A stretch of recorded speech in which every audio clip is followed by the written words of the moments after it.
Hello, good morning everyone. Myself Urezi Rehana working as a nursing tutor in Knowledge Institute of Nursing. So today in child health nursing we will learn about cyanotic congenital heart disease. So in cyanotic congenital heart disease there are two classifications. So first classification that we started was with decreased pulmonary blood flow. So today we will learn about that condition which include tricuspid atresia. So first we will look the definition of tricuspid atresia. So tricuspid atresia is the congenital absence of tricuspid valve resulting no communication between the right atrium and right ventricle. So we all know that tricuspid valve is situated between right atrium and right ventricle. So in tricuspid atresia, what happens? Firstly, it is a congenital absence of tricuspid valve. That is, by birth, the tricuspid valve is absent. So because there is no tricuspid valve, so there will be no communication. There will be no blood flow from right atrium to right ventricle. So to survive, your baby will need either ASD or VSD and PDA, that is patent ductus arteriosus.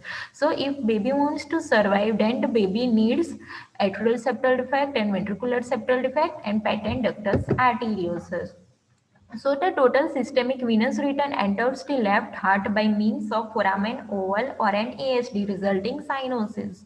So what happens as atrial septal defect is present. So the blood that comes from superior vena cava and inferior vena cava, that is deoxygenated blood, first enters the right atrium, and from ASD, that is atrial septal defect or foramen oval, so through that it enters into the left side of the heart. So as the deoxygenated blood enters into the left heart, so this will lead to cyanosis. This condition is characterized by small right ventricle, large left ventricle and diminished pulmonary blood circulation. So in tricuspid atresia, this condition is characterized by small right ventricle. So in tricuspid atresia, right ventricle will be small, otherwise it will be underdeveloped, and large left ventricle will be large and diminished pulmonary blood circulation. From the left ventricle, the blood flow into the right ventricle via VSD. So now the blood, that is mixed blood only from the left side of the heart, that is from left ventricle, now enters into the right ventricle.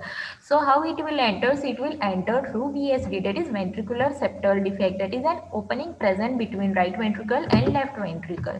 So this is the picture of tricuspid atresia. So we can see in this picture that tricuspid valve is present between right atrium and right ventricle. Then we can also see that right ventricle is underdeveloped or it is small, and left ventricle is large. So what happens? From the deoxygenated blood from right atrium enters into the left atrium via ASD, then from left atrium to left ventricle, then from left ventricle to right ventricle it enters through the VSD, that is ventricular septal defect. Incidence is 0.06 per thousand live birth. Now we will learn about pathophysiology of tricuspid atresia. So first, atresia of tricuspid valve. Okay, because of tricuspid atresia there will be no communication between right atrium and right ventricle. So we can see in this picture. So because there is the tricuspid valve is absent, so there will be no communication between right atrium and right ventricle. So and also right ventricle is underdeveloped or it is small. So systemic venous blood received by right atrium. So systemic venous blood, that is deoxygenated blood from inferior vena cava and superior vena cava, is received by right atrium. We can see in this picture.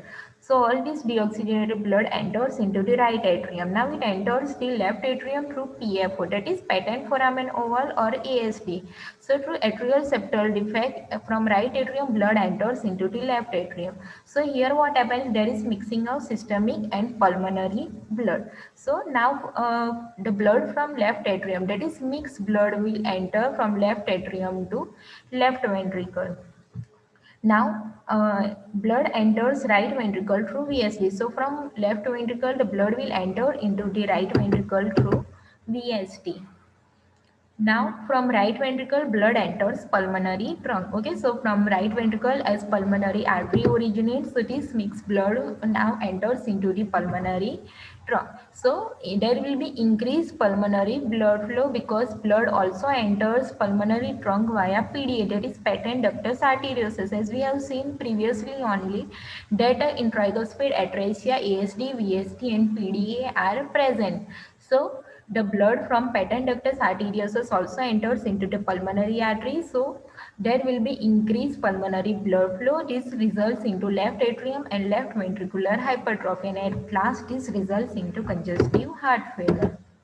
Now we will learn about clinical features. So the clinical features of tricuspid atresia largely depend on the quantity of pulmonary blood flow. So these clinical features largely depend on the quantity. Okay, so how much quantity of blood flow is there, so these sign and symptoms depends on that. If there is decreased pulmonary blood flow, so in 90% of cases pulmonary blood flow is decreased, so in that cases we can see symptoms like severe cyanosis, then hypoxemia, that is low level of oxygen in blood, then we can see acidosis, that is acid level will increase in blood, then pulmonary oligemia, then may have central cyanosis, tachypnea or hyperapnea. These are the signs and symptoms with decreased pulmonary blood flow. Now when pulmonary blood flow is increased, so at that time we can see following symptoms. So firstly it is difficult to diagnose. Okay, so when there is increased pulmonary blood flow, we can't diagnose it easily, it is difficult. So it may not appear cyanotic but may present with signs of heart failure later in infancy. So if the baby or patient is having tricuspid atresia with increased pulmonary blood flow, then cyanosis symptoms may not appear, but the patient will have signs of heart failure in infant period. So pulmonary plethora present with symptoms of dyspnea, fatigue, difficulty feeding and perspiration, which are the suggestive of congestive heart failure. So when we see these all symptoms, then it suggests that the patient is having congestive heart failure, because these all are the symptoms of congestive heart failure. Then cyanosis is minimal when there is increased pulmonary blood flow. Now we will learn about investigation. So in investigation, first we will go for history taking, then we go for physical examination, pulse oximetry, ABG, that is arterial blood gas, then hematocrit, ECG, echocardiogram, chest X-ray. These are the diagnostic tests. This is the chest X-ray with reduced pulmonary blood flow. Then this is chest X-ray with increased pulmonary blood flow. Then this is echocardiogram. So in that we can see that between right ventricle and left ventricle VSD is present, and we can also see that right ventricle is small and left ventricle is large. Then this is the picture of angiography. In angiography we can see that right ventricle is not visible, okay, because it is underdeveloped, otherwise it will be small. Now we will learn about management of tricuspid atresia. So first, medical management. So in medical management, intravenous prostaglandin E should be administered slowly, okay. So in medical management, what we are doing, we are administering prostaglandin E, okay. It is given intravenously. So what is the action of prostaglandin E? So prostaglandin E will keep the patent ductus arteriosus dilate, okay. So because as the ductus arteriosus remains dilate, so because of this there will be more blood flow to the pulmonary artery. Dose is 0.1 mg per kg per body weight per minute. So this dose is given till the surgical intervention will not be done. So till surgery is not planned, till that we have to go for medical management. Now surgical management. So surgical management is planned depending upon the level of pulmonary blood flow. Okay. So we have to see whether the patient is having increased pulmonary blood flow or decreased pulmonary blood flow. So on the basis of that, surgery is planned. Palliative treatment is done by placement of shunt, that is pulmonary systemic anastomosis, to increase the blood flow to the lungs in neonates. Okay. So if the patient is having decreased pulmonary blood flow, so in that case what we will do, we have to increase the pulmonary blood flow.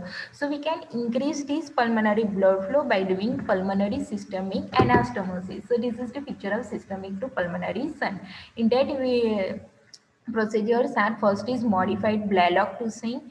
In that subclavian graft is created between subclavian artery and pulmonary artery. Then second is classic Blalock twisting. In that same graft is created between subclavian artery and pulmonary artery. Then next procedure is Pott shunt. In that shunt is created between descending aorta and left pulmonary artery. Then central shunt. In that shunt is created between ascending aorta with right pulmonary artery, otherwise left pulmonary artery or middle pulmonary artery. Then next procedure is water shunt. So in that shunt is created between ascending aorta and right pulmonary artery. If AST is very small, atrial septotomy is performed under cardiac catheterization. So we have to see that whether AST is small, medium or large. So if it is small, then we have to go for atrial septotomy procedure. So this procedure is performed with the help of cardiac catheterization. So this is the picture of atrial septotomy. So we can see in the picture that with the help of cardiac catheterization, AST hole is open. Okay. Then next procedure is, in some children there is an increased blood flow in the pulmonary artery. So in this case we are performing pulmonary artery bending to lessen the blood flow in neonates. So if the child is having increased pulmonary blood flow, so what we will do, we have to decrease it. So we can decrease it by bending the pulmonary artery. This is the picture of pulmonary artery bending. Then next is bidirectional gland shunt to reduce the load on the left ventricle. This surgery should be performed at 6 to 9 months of age in infants. So next surgery is bidirectional gland shunt. Okay, this is also to reduce the load on the left ventricle, that is to reduce the pulmonary blood flow. And this surgery is performed at 6 to 9 months of age. Okay, this is the picture of bidirectional gland shunt. Okay, so in that what is done, so superior vena cava is connected directly to the pulmonary artery. Surgeon will directly connect the superior vena cava to pulmonary artery. So this will reduce the blood flow to the pulmonary artery. Then next is modified Fontan procedure. So connection between pulmonary and systemic circulation, that is pulmonary artery with a superior vena cava, is done at the age of 2 to 5 years. So this modified Fontan procedure is done at the age of 2 to 5 years. And this is the picture of modified Fontan procedure. So firstly, superior vena cava and inferior vena cava both are connected by extracardiac conduit, and this connection is directly then connect with the pulmonary artery. So this surgery is called as modified Fontan procedure. Now we'll learn about supportive management. So psychological support to parents and child should be given. Then we have to educate the family regarding care of child in post-operative case, that is after surgery. Then complications of tricuspid atresia, dysarrhythmia, systemic hypertension, then pericardial or pleural effusion and ventricular dysfunction. These are the complications of tricuspid atresia. Prognosis is, mortality rate after surgery is more than 10%. That is, death rate of child after surgery is more than 10%. So this was all about tricuspid atresia. I hope that you all understood. So thank you. Keep watching my video.